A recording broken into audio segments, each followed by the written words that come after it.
प्रेमिका, प्रेमी, प्यार। एक प्रेमिका का एक प्रेमी से प्यार, प्यार में 5 साल का मिलन और उस मिलन में फिर प्रेमिका की शादी हो जाना। लेकिन प्रेमी के दिमाग से प्रेमिका का नहीं निकल पाना। अब प्रेमिका ने शादी कर ली थी, प्रेमी बार बार तंग कर रहा था और वो उसको भूल नहीं पा रहा था। ऐसे में हत्या या आत्महत्या, क्या है ऐसी कहानी? अगर आप इस कहानी को पूरा सुनना चाहते हैं तो प्लीज़ मेरे साथ मेरे इस वीडियो में बने रहिएगा। और अभी तक आपने अगर चैनल सब्सक्राइब नहीं किया है तो प्लीज़ मेरे भाइयों चैनल सब्सक्राइब कर दिए। नमस्कार, आदाब, सत श्री अकाल। मैं आपका दोस्त प्रदीप त्रिवेदी। आज की हमारी घटना उत्तर प्रदेश का एक थाना है सिधारी थाना क्षेत्र के अंतर्गत। पुलिस वाले आराम से बैठे हुए थे। 14 फरवरी 2022 वैलेंटाइंस डे का दिन था। प्रेमी प्रेमिकाओं के मिलन का दिन था, जिस दिन प्रेमी प्रेमिका एक दूसरे से अपने प्यार के लिए टाइम स्पेंड करते हैं, एक दूसरे से अपने भावनाओं को समझते हैं। ये माना जाता है कि ये दिन, पूरा दिन प्रेमी प्रेमिकाओं का दिन होता है। थाने पर फोन आता है। बताया जाता है राघवेश सिंह उर्फ टुनटुन सिंह की किसी ने गोली मारकर हत्या कर दी है, जो कि क्षेत्र का नामी गिरामी प्रॉपर्टी डीलर है। अब पुलिस भी अचंभित थी, आश्चर्यचकित थी कि प्रॉपर्टी डीलर है, उसकी हत्या कोई क्यों करेगा। और जब पुलिस थाना अध्यक्ष घटनास्थल पर मैं फोर्स के साथ पहुंचते हैं तो डॉग स्क्वाड को भी बुलाया जाता है, एफएसएल टीम को भी बुलाया जाता है, लेकिन तब तक उसको अस्पताल ले जाया जाता है। अस्पताल में उसे मृत घोषित कर दिया जाता है।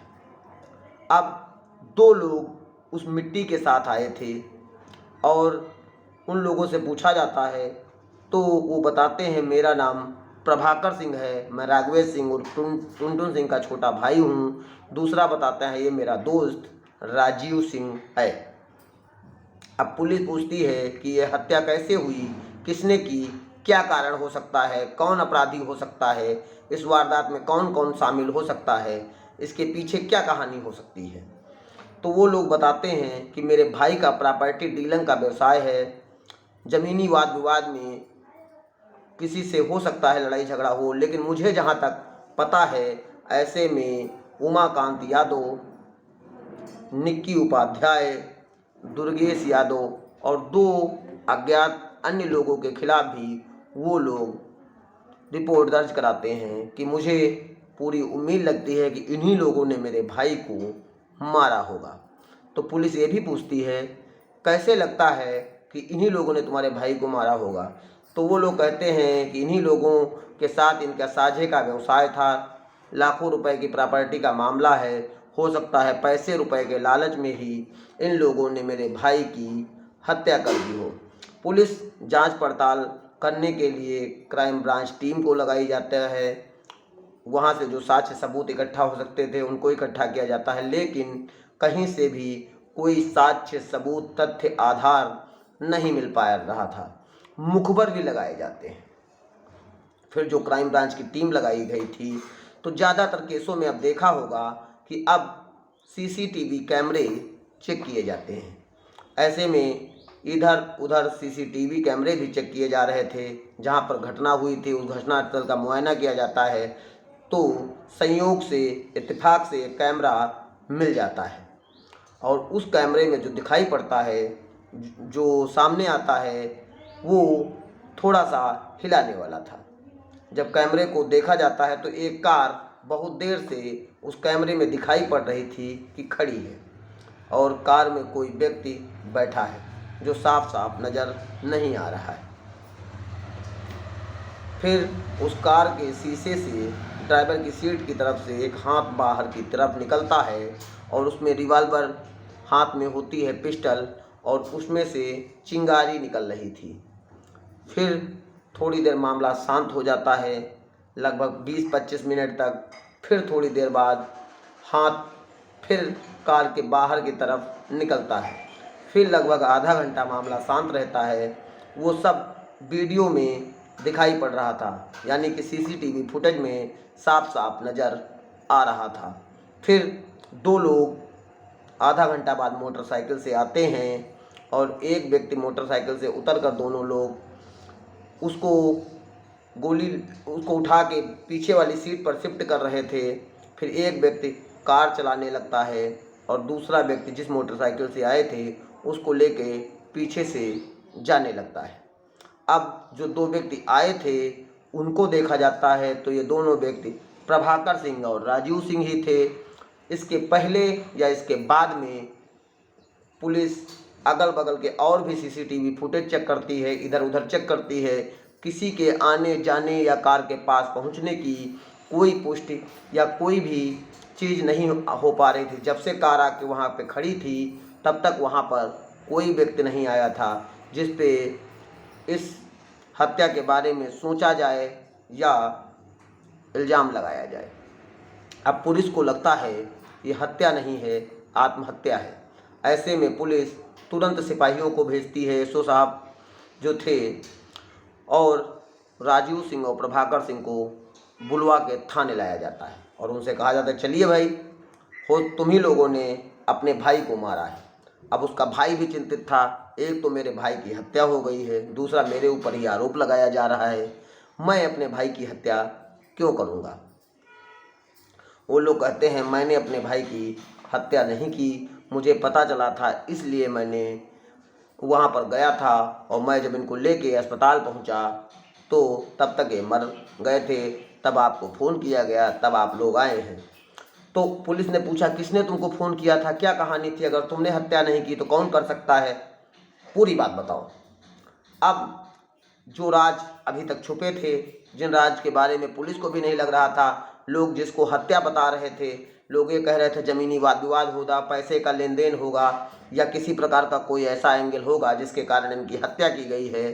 अब जो तथ्य सामने आने जा रहे थे या जो कहानी सामने आने जा रही थी वो हर एक व्यक्ति को आश्चर्यचकित कर देगी, सुनने पर मजबूर कर देगी कि कहानी क्या थी, जिसको पूरे ज़िले पर एक फैल गया था कि टुनटुन सिंह, राघवेश सिंह प्रॉपर्टी डीलर की हत्या हो गई। अखबारों में विज्ञापन निकल गया था, लोग इस खबर को, केस को जानने के लिए बड़ा उत्सुक थे कि ऐसा क्या कारण रहा कि टुनटुन सिंह की हत्या किसने की। अब उसका राज सामने आने जा रहा था। तो जो वो बताते हैं कि टुनटुन सिंह एक लड़की से प्यार करता था। 2015 से 2020 तक के इन दोनों की दोस्ती बिल्कुल आसमान की तरह, दिल जान दोनों एक थे और प्रेम प्रांगणता बहुत ही मजबूत थी। ये दोनों एक दूसरे से बेइंतहा प्यार करते थे। 2020 यानी कि कोरोना से पहले कुछ आपस में दूरियां हो गईं, जिन दूरियों से ये भी व्यस्त रहने लगा। उधर उसकी प्रेमिका ने दूसरी जगह शादी कर ली। शादी के कुछ समय बाद तक के तो सब नॉर्मल रहा, लेकिन फिर प्रेमिका पता नहीं कहाँ से फिर प्रेमी के मन में प्रेमिका के प्रति प्यार जागृत हो गया। अब प्यार जागृत हो गया, वो उससे मिलने के लिए बार बार पेशकश करने लगा। अच्छा, प्रेमिका गांव के ही विद्यालय में शिक्षिका थी तो गांव आने जाना लगा रहता था। वो जब ससुराल जाती थी रास्ता रोकता था, टोकता था और जाने के लिए मना करता था। अब पुलिस भी अचंभित कि जिसको लोग हत्या बता रहे थे वो तो कहीं ना कहीं आत्महत्या ही नज़र आ रही है। अब वो जब उसका फ़ोन उठाना बंद कर दिया तो ये दूसरे नंबर से फ़ोन करता था, उससे भी बंद कर दिया तो उसी की छोटी बहन यानी कि प्रेमिका की छोटी बहन से ही फ़ोन मिलवा के बात करता था।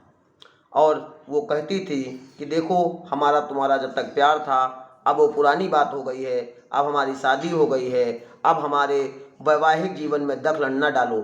लेकिन ये मानता नहीं था, ये आए दिन इसको परेशान किया करता था, एक दो बार ससुराल आने की भी धमकी देता था। और ऐसे में इसने एक बार कुछ पहले की चैटिंग व फोटोज़ इसके पति के पास भी भेज दिया था, जिससे इसके वैवाहिक जीवन में खटास आ गई थी।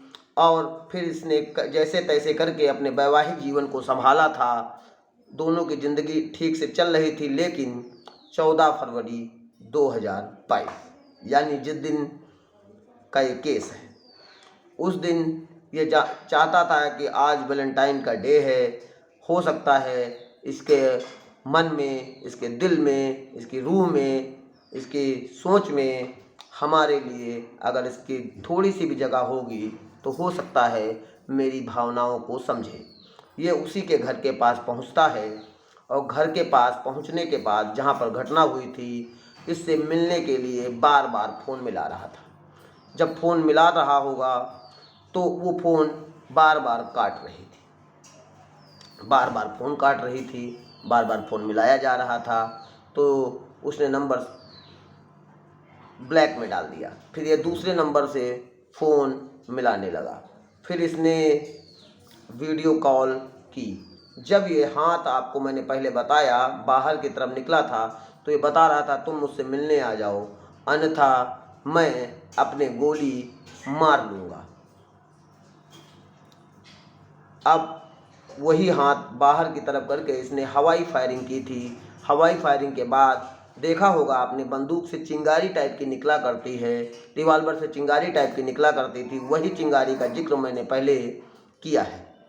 फिर थोड़ी देर बाद सब मामला शांत हो जाता है। फिर जब वो मिलने नहीं आती है, बार बार ये कहता है, ऐसे में वो कहता है कि मैं अपने गोली मार लूँगा, तो फिर गोली लग जाती है। उसके बाद उसकी जो प्रेमिका थी, जब ये गोली मार लेता है, वीडियो कॉल पे बात कर रहा था, तो उसकी प्रेमिका डर जाती है और तुरंत प्रभाकर सिंह बताता है, वो मुझको फ़ोन करती है और इस पूरी घटना को मुझे बताती है और ये भी बताती है कि उन्होंने गोली मार ली है, आप जल्दी पहुँचिए, उनको अस्पताल ले जाइए, नहीं तो बहुत अशुभ हो जाएगा।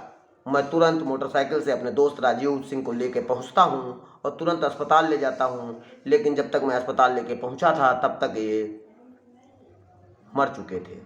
अब मुझे लगता है कि इनकी प्रॉपर्टी है, ज़मीन है, जायदाद है, लाखों रुपए का है, ये सब व्यवसाय अपने कब्जे में आ जाए, इसलिए मैंने अज्ञात लोगों के खिलाफ मुकदमा लिखा दिया था, क्योंकि ये लोग इसके ज़मीन में पार्टनर हैं और ये लोग जेल चले जाते तो ये ज़मीनें हमारे पास आ जाती, मैं इन ज़मीनों का सौदा अच्छे से कर सकता था। इसी साजिश की वजह से मैंने ये प्लान रचा। अब पुलिस भी आश्चर्यचकित थी, अचंभित थी कि बताइए अब करे तो क्या करे, क्योंकि जो व्यक्ति मरा था उसने हत्या नहीं हुई थी, आत्महत्या हुई थी। हत्या की तो बनाया जा रहा था। अब प्रेमिका, वो तो शादीशुदा थी, वो तो अपने घर में थी। अब कोई उसको ज़बरदस्ती तंग कर रहा हो, परेशान कर रहा हो, आने के लिए बुला रहा हो, वो नहीं मिलना चाहती हो, नहीं मिलने पर वो कह रहा हो मैं आत्महत्या कर लूँगा, ऐसे में उसके ऊपर कोई गुनाह बनता नहीं है। अब पुलिस इन लोगों के ऊपर बहुत नाराज़ होती है और ये बताती है कि तुम लोगों ने साक्ष्यों को छुपाने का प्रयास किया है। जिस पिस्टल से इन्होंने अपने गोली मारी थी, इसको भी इन लोगों ने छुपा दिया था।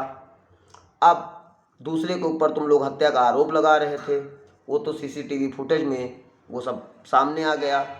जो फ़ोटोज़ वगैरह भी इसने ब्लैकमेलिंग की भेजी थी, उसके साक्षी सबूत भी सामने आ गए। इस आधार पर जो हत्या अखबारों में, विज्ञापन में या घटनाओं में या सोशल मीडिया पर निकली थी, वो हत्या नहीं थी, आत्महत्या थी। एक प्रेमी का एक प्रेमिका के प्रति अथाह प्रेम होना, लेकिन प्रेमिका की शादी हो जाना, शादी के बाद वो अपने वैवाहिक जीवन को बचा रही थी, लेकिन प्रेमी पागल हुआ जा रहा था। वो चाहता था कि उसकी प्रेमिका उससे आके मिले और अपने अपने पति को तलाक दे दे और फिर से मेरे साथ ज़िंदगी जिए, मैं उसके बिना नहीं रह सकता, ऐसा उसको लगता था। लेकिन आज के समय में शादी के बाद हर एक व्यक्ति ये चाहता है कि उसका वैवाहिक जीवन बहुत ही सफल रहे, उसमें कोई दिक्कत ना आए। और एक शिक्षिका भी थी, पढ़ी लिखी थी, अच्छे घर से थी, तो वो क्यों अपनी सामाजिकता को भंग करना चाहेगी। और इसी प्यार, अंधे प्यार, और जो उसके हाथ से निकल गया था, उसके पाने की चाह में एक व्यक्ति अपने प्राण पखेरु उड़ा लेता है, स्वयं से अपने गोली मार लेता है। आज की हमारी घटना में आपने देखा कि व्यक्ति क्या कर डाले, प्यार में वो अपने प्राण भी लेने में एक बार भी नहीं सोचता। लेकिन जीवन में और भी कहानी है, और भी लोग हैं। एक व्यक्ति के लिए आप अपनी जीवन लीला समाप्त कर लें, आप अपने ऊपर कुछ गलत कार्य कर लें, ये कहाँ तक उचित है? क्योंकि आपके जाने के बाद आपसे जुड़े लोगों के दिलों पर, मन पर, उनके ऊपर क्या गुजरेगी, इसकी आपने कभी कल्पना की है? तो कभी भी कोई भी अप्रिय कार्य करने के लिए, कोई भी अपराध करने के लिए, वारदात करने के लिए या स्वयं से आत्महत्या करने के लिए एक बार अपने से जुड़े लोगों के बारे में ज़रूर सोचना चाहिए। और कभी भी ऐसा कोई कृत्य नहीं करना चाहिए जो आपके स्वयं के लिए या किसी व्यक्ति के लिए अप्रिय हो। आप सभी लोग सतर्क रहें, जागरूक रहें, दूसरों को भी जागरूक करते रहें, सावधान रहें। जय हिंद, जय भारत। मेरा मकसद आपको सिर्फ कहानी सुनाना नहीं, बल्कि क्राइम से बचाना है। धन्यवाद।